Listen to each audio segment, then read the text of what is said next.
Good morning, friends. Welcome back to Astrology Today. My name is Mel Rose, and I'm here to share your daily aspects. Today is the new moon, okay? So this is the time when the moon is not really reflecting any light into our lives, and that means it's a less emotional time. It's also a time of transition where for the last 2 weeks we've been working on decreasing what we have that might be cluttering up our spaces and getting in the way of our ability to move forward. And then after this, we will begin to increase the things that we have, and our creativity will be about planning and bringing things on to sort of accomplish our goals and our dreams, right? So at this point today, we pause and we consider exactly the current status of our lives, okay? Our love lives, our work lives, our social lives, our civic lives, what's going on in the home. We just give time and space to consider and appreciate the current moment. And then tomorrow, when the moon is a waxing crescent, we'll begin again to set intentions and create. Okay, let's get into these aspects. Today is Saturday, August 27, 2022. And the sun is in Virgo. We are truly focused at this time on ourselves in relationship to the outer life activities we are engaged in, namely how to have work, social, and civic lives that are functional, somewhat efficient, and help us feel as though we have contributed something of value and possibly gained something of value as well. The new moon is in Virgo. The new moon is truly a time when we finish up the acts of decrease we've been engaging in, getting rid of stuff and attitudes that don't serve a positive purpose in the pursuit of our dreams. We pause here and bring ourselves back around to the present. What is it like to be living this life today? What does it feel like to be me at this time?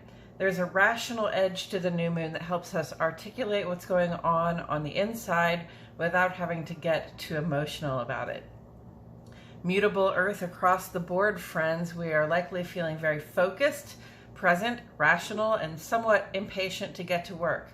But I encourage you to observe this pause, allow the sense of initiative and anticipation to build while we take stock of the now. We start on the moon side of the page today. This is where we explore the inner life, how it feels to be us, and who we are and how we show up at home and among the people we keep close. So, at 3:11 this morning, Central Standard Time, friends, moon goes square to Mars, Aries, Cancer, and Scorpio vibes.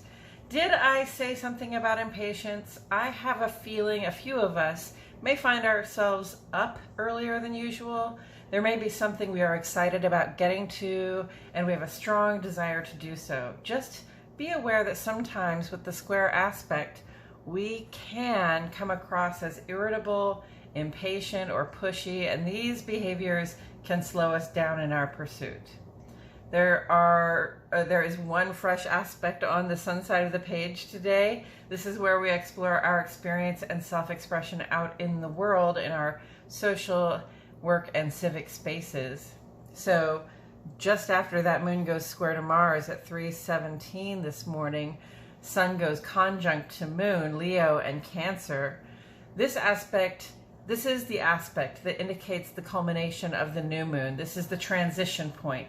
Before now, the moon was in a mode of decrease, reflecting less light every day. And after now, the moon will be in a mode of increase, reflecting more light every day for 2 weeks until we reach the full moon again.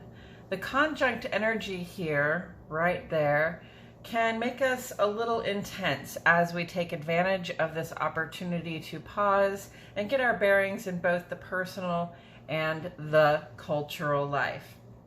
In the ongoing column today, Venus is square to Uranus through August 31 and trine to Chiron as well through August 30. This is an interesting position for Venus to be in. Our receptive, desiring hearts feel this trine with Chiron, the wounded healer, which is telling us that we can let our guards down and get closer to someone we already love or share a mutual regard with. Meanwhile, the square with Uranus is making us impulsive in love and with our money. We want to try something new or different, shake things up, but the square vibe there says communicate before you act. You don't want to make some grand Venus in Leo gesture only to find out that your idea of what is romantic and fun falls flat with your friend or loved one. Mars is trine to Pluto here through August 28, and Mercury is trine to Pluto here through August 30. And this trine lasts through August 28 as well, the Mercury to Mars. So we can see here in my imperfect illustration that these three planets are creating what we call a grand trine. It's a nearly equilateral triangle that covers the whole center of the circle. Okay, so this grand trine brings power and positivity to the interaction of these three planets. They are functioning together to impact our lives in a divine way. So we have the power and insight of Pluto, the sense of purpose and initiative of Mars, and the rational and logical capacity of Mercury on our side 100% at this time.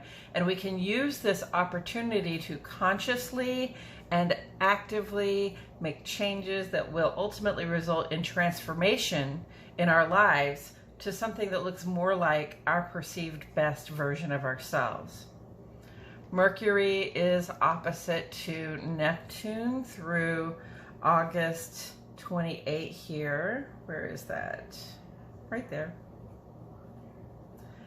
Gemini, Virgo, and Pisces. It is important at this time to remember in our positivity and enthusiasm to get all the information we need, especially if we're buying or buying into anything big, signing contracts, etc. Read the fine print. Even ask the most ridiculous questions.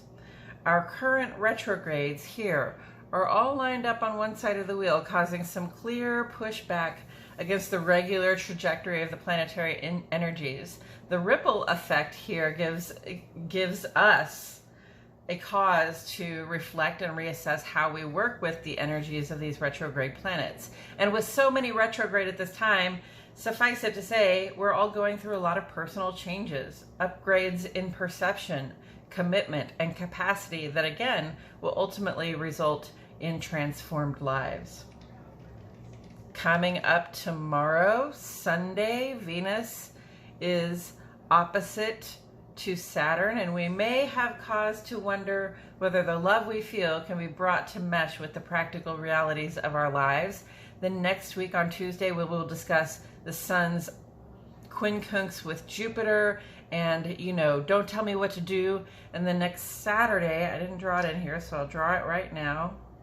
We'll have that first quarter moon, which is in Sagittarius. And that will give us another chance to pause and assess before we switch gears and get active. And that's it for today's astrology, friends.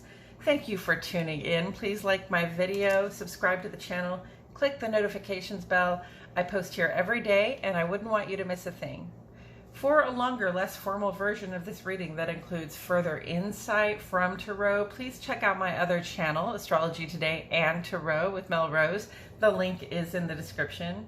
I appreciate you all so much for tuning in.